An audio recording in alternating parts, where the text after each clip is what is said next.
everybody. I can see the timer. All right, welcome to Six Figure Translations. I'm Melissa Storm, and I'm also a wood nymph today. It's my minimal effort cosplay. You're welcome. There is so much to cover on this topic, and I have put what I think is the best overview together, but I want to give you a couple of quick notes. These slides are available in the Sketch app, and I also have a paper version I wrote of this talk, and I will give you the link to that at the end of the presentation. So just in case, I know there's a lot of really amazing sessions right now. All that info is available if you had a Sophie's Choice moment, but if you want to stay, if you chose me and you're happy with that choice, I'm happy too. So let's make some money. I swear to God, I almost kicked this thing off the stage, so let's not do that. For those of you who haven't met her yet, this is Sky Princess. She helps me with my anxiety, and since this is my second talk in this room, she's decided this is Anxiety Central. So she's kind of upset right now, but I'm hoping she'll calm down. Otherwise, I'll just pick her up. So Six Figure Translations. We're going to answer 7 questions today. These are the questions. I will say them as we get to them. I don't need to read a list to you right now. Why translations? Well, I can tell you that 70% of my income is not the US market this year, which is awesome because I was not writing and releasing in the US, so this really saved my bacon. And I also have a screenshot of my very first KDP All-Star bonus, which I think I got for France. So that happened about 1.5 years ago, and that was like the best ego boost ever. Now I get about 7 of these a month. So I didn't release new stuff, and my income in the US crashed. For the purposes of this presentation, I'm showing only Amazon numbers because my translations are in Kindle Unlimited. Most of my English books are wide. I also do direct sales and memberships, but I wanted to kind of standardize the look here. So we had a mighty fall. Germany has been very stable. So that's argument 1 for translations, is where I was really hurt by release cliffs and not releasing and algorithm shifts and all that Amazon boogeyman stuff in the US market. It did not impact Germany. France and Italy love me. They are my favorites. I really love them. I need to learn their languages so I can talk to them. But they have just been going up and up. Italy especially, just exponential growth. That's the behind screenshot. I have obsessive compulsive disorder, so it was very important to me that I had exactly 20 slides. That's why they are stacked this way. So the first question you need to ask yourself about translations is, am I ready? And the obvious thing is, are you comfortable working in a language you don't speak for a culture you don't know or haven't lived? One fun example is I write a lot of cat mysteries, and my German translators were quick to point out that I reference cats having 9 lives an awful lot, but in Germany, cats only get 7 lives. So if you don't have that cultural context, that's kind of a big thing that's going to stick out as a sore point in your translations. Another question to ask is if you have at least one book that's been well received by readers. That could be great sales, great reviews, hopefully both. If you have a book that's done really well in the US, there's a chance it will do well in other markets. I'm going to completely negate this point later in the presentation, but it's a good thing to say now. Here's the hard one, and it's the reality. Do you have at least $2,000 to invest?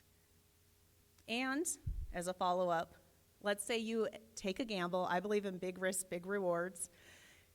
And I've had big failures too.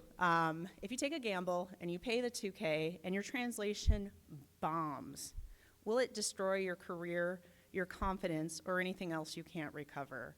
And I say that if you don't make the cost back in the first year, what will that mean for your business? If it's going to impact your ability to keep publishing to your primary marketplace, which is probably the US or UK, then it might not be the right time.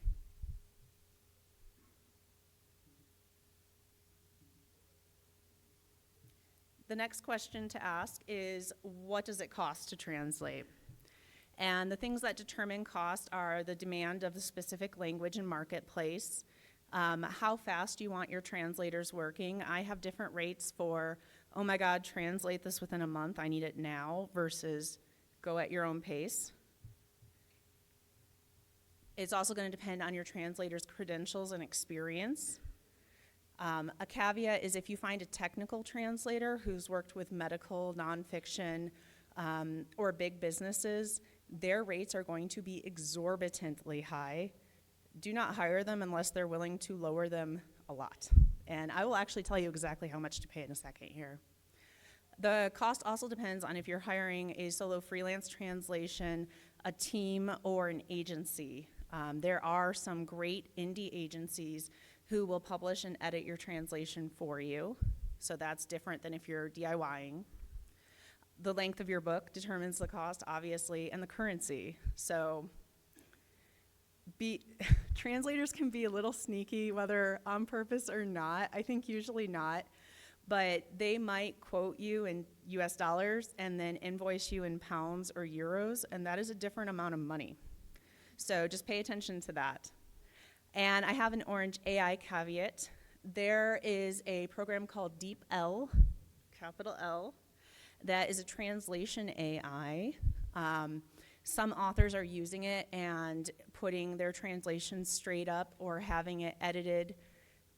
Just be careful of that, because I'm not anti-AI. However, you don't speak the language, so you have no way of knowing if it's a good translation. So here's how much I pay for my languages. For German and Japanese, I pay 5 cents a word. I'm very excited about my first Japanese translation, which is in my inbox, and I get to figure out what the hell I'm doing with it right after this conference. French costs a little less at 4 cents a word. I have some French translators who are even less than that. Italian is 3 cents a word. Spanish, I pay about 1.5 cents a word. And then on top of that, for editing, I pay 1.5 cents a word per language, pending what I figure out what I'm doing with Japanese. So when you adapt that for a 50,000 word book, here's where the numbers fall. So this is why I said $2,000. I've already rolled the cost of editing in, but you're spending anywhere from $1,500 for Spanish to $3,250 for German.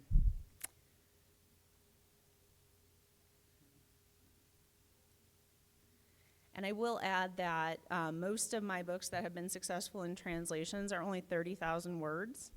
So that is part of the reason why I've been so successful with translations, is I have a lower cost to entry and they're done quicker. So which market should you translate in? Okay, I fit all these criteria. I'm not running away screaming at the cost. Do I just go to Germany because everyone does that, or what? So there's a few things to consider. Whether you have a series or a standalone you want to translate. Maybe you have a series and you're like, I'll just dip my toe in with one book. Or you're like, I'm going to publish this whole trilogy no matter what. Will your branding translate? That's a big one, and I'm going to tell you how to discover that. And will my humor, charm, and style translate? So now I'm going to show you my bestsellers by market. Spanish is brand new for me. I only have one book out and only a short period of time, so I didn't include it. But this is for 2023, year to date. These are my books that have made the most money on Amazon US. And also the third one is the current bestseller of the month. So we have all three of my current pen names represented, and we have a standalone in a shared world, is Secrets and Seduction, and then we have book one of a series that I wrote in 2017 for a pen name that I don't write for anymore. And then we have book one in an 18-book series. Here are my bestsellers in Germany. You'll recognize that cheeky cat. That's Octocat. His name is Octavius, but he's called Octocat. He's translated amazing to German readers, which made me so happy because, first of all, I didn't know that Germans had a sense of humor. Sorry. Second of all, I didn't know they shared my sense of humor. But they do, and they love it. So my other bestseller is the box set that includes that book.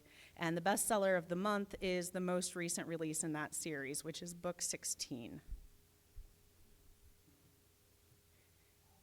The Italians get me even better than the Germans. So this isn't a mistake because the first two are my year-to-date bestsellers, and the third one is my current month-to-date bestseller, or whatever, October, when I was making this presentation. So they flippin' love this book that I'm not going to try to say any of the translated titles because it's really embarrassing, and if I get comfortable saying the Italian and French titles, I'll try to say a German title, and it will be really bad. So it's just The Italian Cat. It's been amazing. Here are my French bestsellers. They look completely different. I have a book right now that I just launched that is in the top 100 France. It's Secrets at Seduction, because for whatever reason, all of my reverse harem books already have French titles. They're English words, but they're all from French, so the titles only get accent marks, but otherwise don't change. So we have a box set, we have a book one, and another box set. So this is a trend you'll see that boxes do very, very well in the European markets. When I advertise to the UK, I specifically advertise boxes as well. So, okay, cool. Which market should you be using? Go check out the top 100 bestsellers on the Amazon store of the marketplace you're interested in. If you're doing Spanish, that would be Amazon Spain, not Mexico. Do you see books like yours? Do you see any of your Autobots from the US or UK store dominating in those marketplaces? Are there indie authors, or is it all trad? Watch the charts for a while and see how often it changes. Do books pop up and fizzle, or do they stay sticky? Are they in KU? And do the book covers look like yours? Part of the problem I'm having in Germany with my romance is that I have the wrong covers, and I paid a lot for those covers. So I'm waiting until I have 3 books out so I can use my object box set, and then I'm going to market it in Germany because the Germans like object covers for romance. Versus the French will take any romance you will give them in any format. It is amazing. My clean romance is also doing really well in France, so it's everything. But they hate my sense of humor, so they do not buy my cozies, which are my best sellers everywhere else.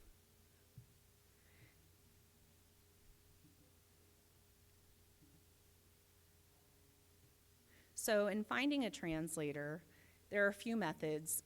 Most people's inclination is to ask somebody, hey, Melissa, I just saw your talk. You were talking about translators. Can you introduce me to your French translator? And there's a couple reasons that's not a great idea. A lot of authors are very protective of their translators. I have over 100 books, and I haven't translated them all yet, so my translator has a full-time job already. Also, if you ask for referrals in groups, a lot of times you'll get a really crappy translator. My worst experiences have been just that. Another author says, oh yeah, they're looking for work. Yeah, because you're not hiring them again because they're not very good. Cold inquiries are also risky. Lately, I get a lot of emails through my website of people offering translation services. I have had that work out well one time. I do have them vetted, which we'll talk about, but these are 2 things I would be a little weary of. Another option is agencies and marketplaces. These are companies or firms that have multiple translators working for them who can work with you, and you just give it to the company and they do the rest. Another option is a marketplace like Reedsy, where you can find people to hire. With the marketplaces, they do take a fee, so that drives the cost up. I like work for hire sites like ProZ for our UK friends. That is where I have gotten all of my translators except for the first two. And the way I found the first two is I used to work in the translation industry. For the 1 year I had a real job before I became a full-time author in 2011.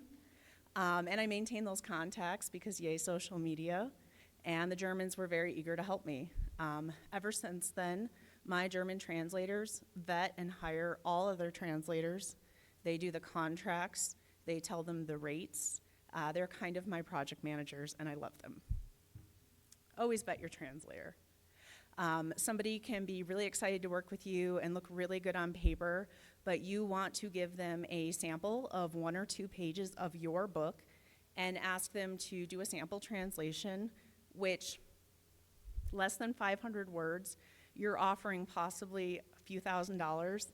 They should be willing to do that sample just like an editor would do. If they're not willing, do not hire them. Otherwise, have another translator review that translator. So usually I will have, when I'm looking like to expand into Italian, we interviewed 5 Italian translators and they all did samples. And then a 6th translator reviewed them all and said, this is the best, this is also good, these suck. You also always want a contract. There's sticky copyright stuff in Germany in particular, which is not part of this talk. It's in my paper a little bit. But you really want a contract to protect yourself. It's a lot of money. There's a turnaround. I've had to fire translators mid-project because they kind of ghost me, or they fall so far behind the delivery date that I just want to hire somebody else. So you have to be protected in that instance. Also, there's a question of who owns your book. I believe the rule in Germany is the translator does. So if you don't have a contract, you don't own your translation, which could be very problematic down the road. All right, so what assets do you need to publish?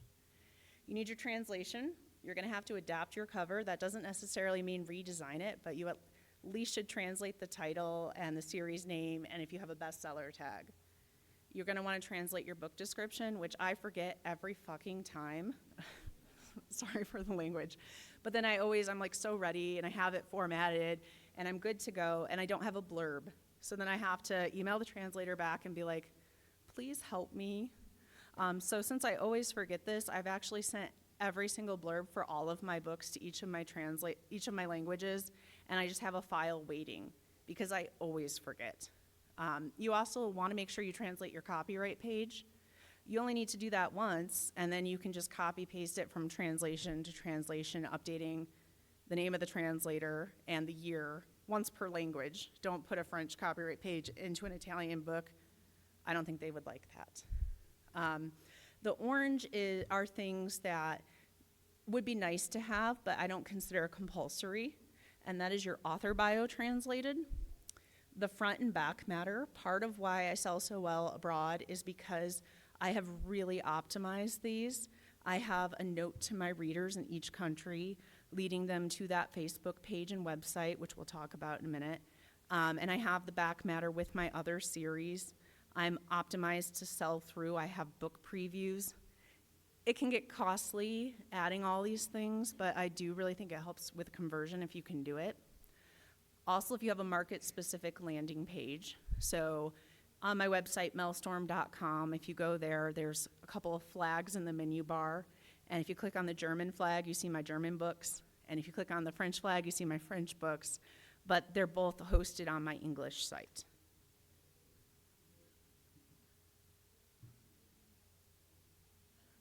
My dog is really mad at me, and she won't look at me.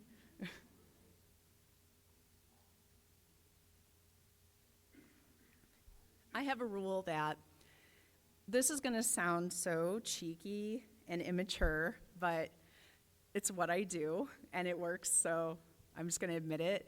I'm like, well, France, maybe I don't have a website for you because you're not giving me enough money. So I make each marketplace earn certain things. They don't know this. This is just me talking to them in my brain. And for whatever reason, I love talking to France the most. I just have the most opinions for them. Which is a little unfair because I do the best in France. So maybe that's why I'm so fixated. But I want to see that the books are doing well. They're selling consistently. They are getting good comments on the ads, social media engagement, good reviews, which please be warned that reviews will be lower in the European marketplaces. I don't know if they're sad or what, but I just always have lower stars there. It does not impact sales. I know my translations are amazing. It's just what it is, and I try not to look at it too often. But once I start earning well in that marketplace, instead of having a landing page, I will make a designated website. So for Molly Fitz, my cozy mystery pen name, French, German, and Italian all have their own websites. And it's not like mollyfitz.de. It's, I don't know how to pronounce it. I was trying to practice it with a German speaker, and I still don't know how to pronounce it. Does anyone speak German here? Can you please say cat secrets in German? That's my German website. All right, who speaks French? Can you please say kitten secrets in French? How about kitten mysteries? Okay, it's menu mystérieux. I'm trying my best. I'm still communicating. And in Italian, any Italian speakers? I think it's racconti micosi. All right, so those mean variations of cat secrets or mysteries or stories. I let each translator decide what sounded best in their language. And then for my SK Prince pen name, my website is SK en français. So I was a little lazy with that, but it rhymed, so I really liked it. A note on French websites, the French love to add extra marks and loops on all their letters, and that creates trouble with URLs. So I have every version, I have the diacritical mark URL and then the plain URL, because otherwise it will copy paste a really weird string of letters. Also, I have market-specific newsletters and Facebook pages. So Molly has Facebook pages for each of those markets. SK has a French page. Melissa has not earned it yet. She has to work harder, which is funny because that's my real name and my initial pen name. But what I did is I was not selling. My Melissa Storm just wouldn't sell. So I really studied the French marketplace because for whatever reason I'm obsessed with them and I understand them pretty well. And I used what I learned to rebrand all of my books. So my Alaskan Heart series, which is Melissa's bestseller, I rebranded in English, French, and German. And now it's selling better in all the marketplaces, enough where Melissa is earning assets and earning more translations. So I'm really proud of her. I also have newsletters for my French paranormal romance and all of the Mollys. And I have welcome automations. So I have versions of the emails people get when they sign up for Molly Fitz in English. I had those translated. And when I did that, I had to have all the extra newsletter stuff like unsubscribe here, view in browser, had those all translated and checked by my team. The Germans always have so many changes, even though they provided the translation. Then they change their mind. It's only my German translators, but every time.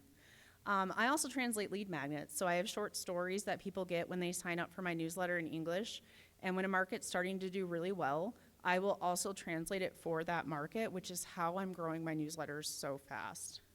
I have about 900 French paranormal romance subscribers, all organic, and I've only been translating to France, I think, less than a year. I have about 600 for my German cozy mysteries, and about, I think Italian's only like 21 because I'm just starting in Italian and I have no lead magnet. But when I email them, I see a few $100 bump. It's so much better than my US newsletter. Which is what we're gonna talk about next, how to market. I think what's really worked for me is I always make my translations and my international readers a priority and not an afterthought. I think it's really easy to get the translation. Wow, I spent a lot of money. wow, I don't know this language. I'm uncomfortable. I'm just going to put it in KU and see what happens.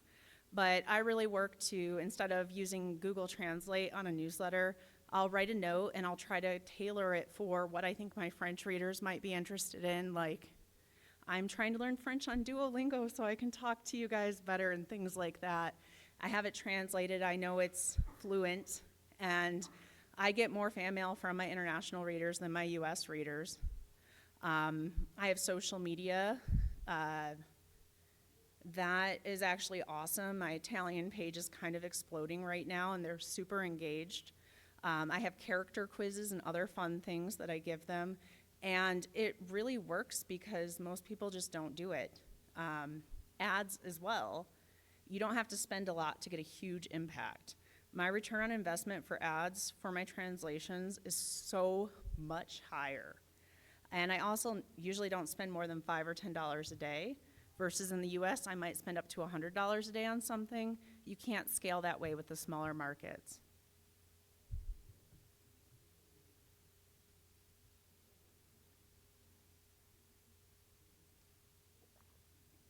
And another thing I think is really important is because there's not as many books in the European markets, and I'm not meaning to include UK, I'm just talking about my translations, but there's not as much going on, there's not as much noise. So things that worked amazing 2 or 3 years ago as marketing techniques in the US work awesome now. Lead magnets, newsletter automations, that's old news in the US. It is brand new information in Italy. Social media engagement, I wish I had a TikTok for these languages, but they would just make fun of me since I can't speak. It would be terrible. But newsletters, price promos, all of that stuff has such a tremendous impact because they're not getting 20 emails a day from other authors. They're just hearing from you.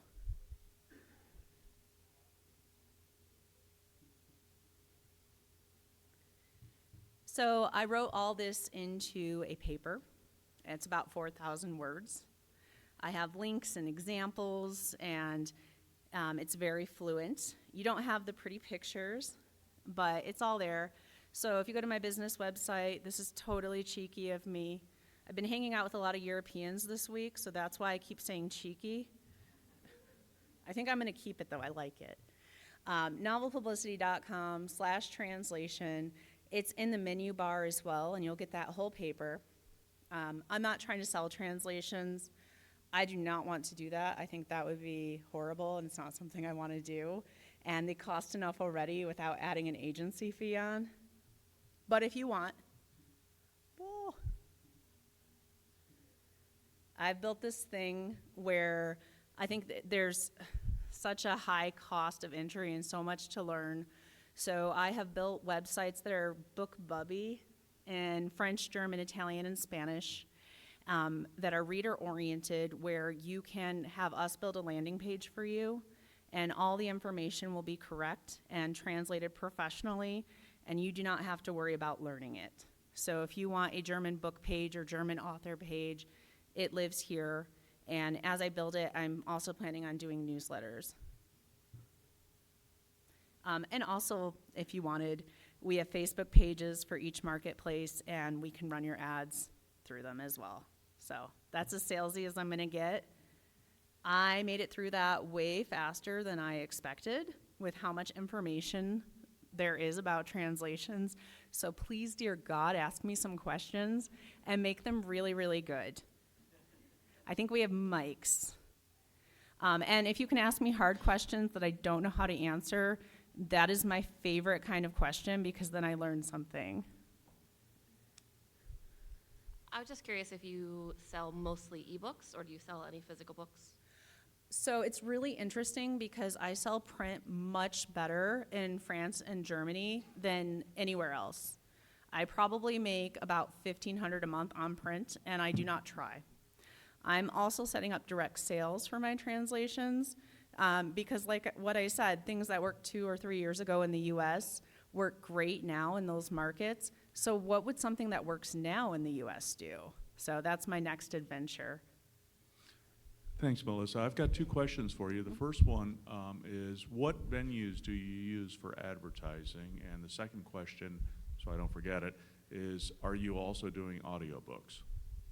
So Facebook ads is very prominent for me. I also have Amazon ads. They don't spend a ton. But again, the ACOS is much better on my translations than my English titles. The other question was audio.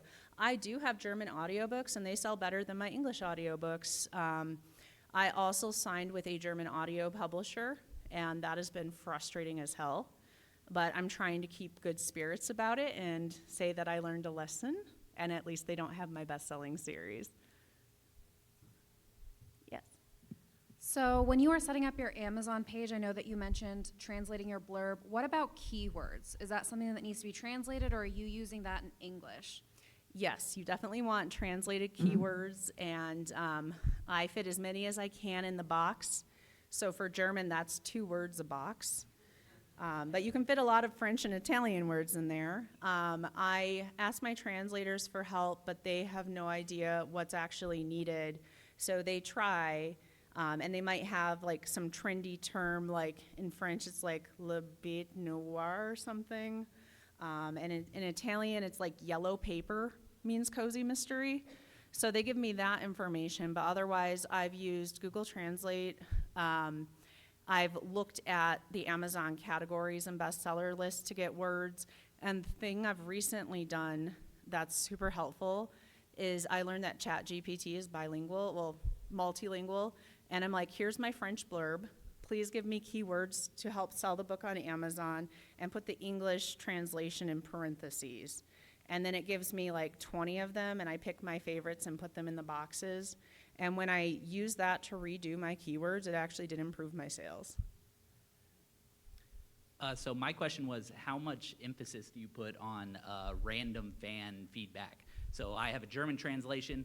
I've heard from several fans they didn't like several words or key phrases, and I asked them what they would do differently, and they were just like, I don't know. So I'm not sure how much emphasis to put on that versus professional feedback. And you have a very cute dog, by the way. Yeah, I think the same as you would take that feedback in English. On my best-selling French translation that has done amazing all year, I started getting some reviews that mentioned poor quality translation. So I'm like, well, I'm going to pay to get these re-edited. And $1,500 later, the problem was that when I formatted it, I misspelled the French chapter. And that was the translation error. It's a mistake I made. I could have saved a lot of money. This was very early into my doing translations, and I know the correct word. And I also have my translators do a once-over of my PDF once I'm done publishing, just in case. So I would just, yeah. Okay, I have the online question. This person says, I have a German newsletter linked at the end of my books with a reader magnet, and my first book is perma-free. I can't get anyone to sign up. I had one recently. She took the freebie and then unsubscribed.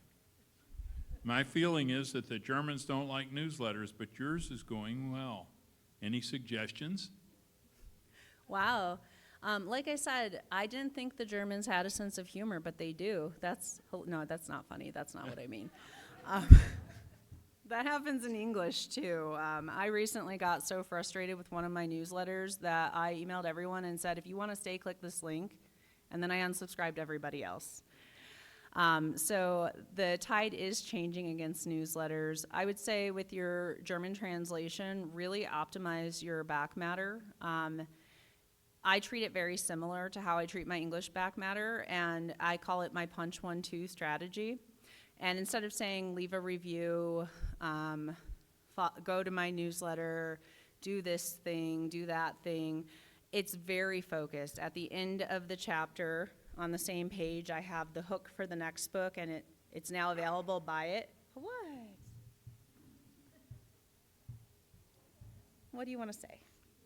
All right. And then you turn the page and it says what's next, and it has the blurb, the full blurb for the next book and the link to buy it. And then you turn the page again, it's like, here's the sneak peek, and it's the full first chapter of the next book and a link to buy it.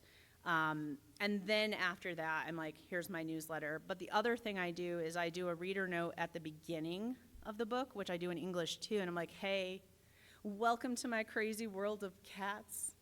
I'm so glad you're here. Follow my Facebook page and sign up for my newsletter for a prize. And that has also worked in Germany, France, and Italy. So I hope it works for you, and I'm really sorry about that mean reader. I actually really do love my German readers. I just give them a hard time because there's too many letters in their words, and I'm more likely to make mistakes. What sort of timelines can you expect for translations and back and forth and sort of the whole process? How long does it take from start to finish? I think 3 months is a good kind of benchmark. I've had them as fast as 1 month, but I'm paying a rush fee. I've had other translators that take 9 months. And in those cases, that's when I have to look at the contract and say, you know, you're way beyond delivery. I don't want to continue. And usually I will pay them for what they've already done and then give that to the next translator to adapt. Depending on the terms of your contract, you don't have to, but I feel like it would be a dick move to not give them something. So I try to be dickless.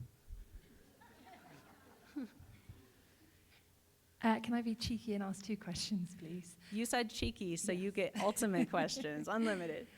Number one, you mentioned that most of your books are short, 30,000 words. Do you think that that is reflective of the market, or do the markets like longer books? And number 2, one of your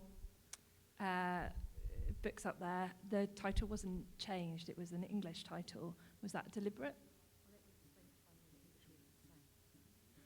Okay. So in the US, it's Secrets and Seduction, and this is my current French bestseller. It's not on here because, Secret Academy, they told me to keep it the same. I don't know if it, but you can see under it, it's La Trilogie Complete. For whatever reason, I just love French origin words. I don't know if I think they make me sound intelligent, but I swear to God, half my titles are already in French, and I had no idea. But I do like translating the titles. Some people don't. I don't know if they're trying to save cost or build a brand, but I don't want to give the reader a reason to say this book isn't for me. And I feel like it not being in their language is a huge "this is not for you" sign. So I always translate it, and I always trust my team. So secret is a French word. I don't know about Academy. It could be. It is, yeah. Yeah, so it's already in French. And what was your first question? The length question. The length question. I just like writing short because I get bored easily, and I love writing ins. I do have some longer books translated, and those are actually the ones doing well in French. So I'm not exactly sure. I think it's just that's what I have, so that's what I have experience with, but it doesn't necessarily mean they like shorter books. To pick on the Germans again, my books are much longer when they're translated to Germany, so they're not that short anymore. Yeah. Do you have any advice for launching a new series onto the French market specifically? Is it romance? No, it's fantasy.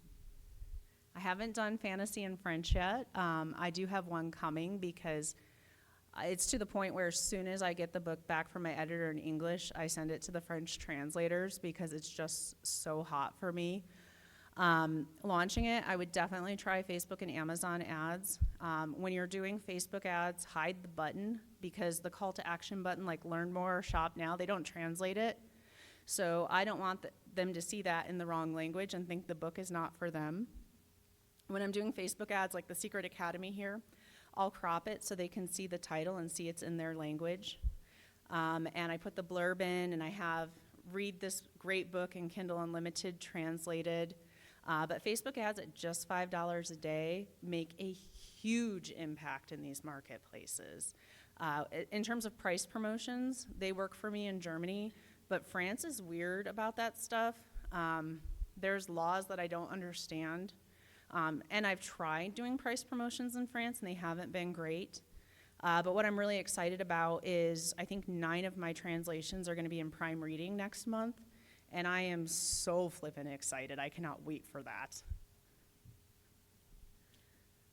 I was going to ask about the Facebook ads and the budget. I've heard that you have to target quite broadly, just like fantasy books in the German market, that if you try and drill down, there's not enough audience to... Can you lower the mic a little so I can hear you a little better? I'm sorry. Okay, now You're I'm officially adorable. short. You're adorable. I like small things too, Yeah, my I've got dog. it now, so I'm the last one.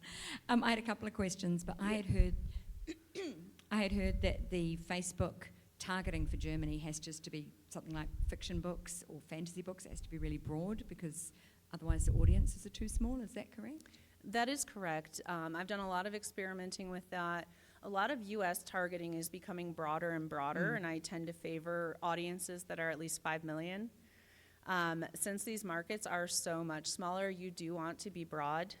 Facebook has advantage targeting, which is their AI to determine who likes it.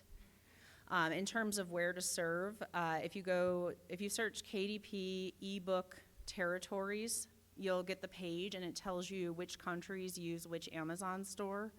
So for like Spain, it's Spain and Andorra. For France, you also have Belgium, and 2 minutes left, and a few other countries. So I target all of those, and then I do add the language, which when I'm targeting the US or UK, I don't put English in, but when I'm targeting German, I do. Mm-hmm. And also if you do France and Canada, separate them because they're very different. Don't use the same ad. And the social media pages, I was wondering how static they are, how often you update content, or whether you've just got several static posts that people can go. So for the translated pages, we use MeEgger, which is like a content library. So I have my social media managers write up like 50 different posts, and then my translators get them and they adapt them, and my social media person adds the correct graphics, and they put them in this library that rotates the content. But this is part of the reason I started the thing I showed at the end, because it is so much work. I don't even like doing social media in English. So I use these pages that I created for everybody, for my names that haven't earned the assets yet as well, so that readers get support in the language of the ad rather than seeing my English page and saying, hey, this isn't for me. Okay, what was that library called? It's the TBR list. Oh, okay, yep, that one. Cool, thanks. Yep. So we've culturally, so you can see, German speaker, what is this? Well, it says, are you looking for new things to read? We have exactly the right thing for you. That was amazing. But probably with a better accent, yeah. Yeah, that does too. Just have a quick question. How do you break it up with different LLCs per country, or how do you organize it? I do have LLCs for Kotzen G. I call it Kotzen G since I can't say the second part, but I do have LLCs and I list them as the publisher, yes. Or sorry, DBAs. I have one corporation and multiple doing business as. So, thanks guys. Find me after.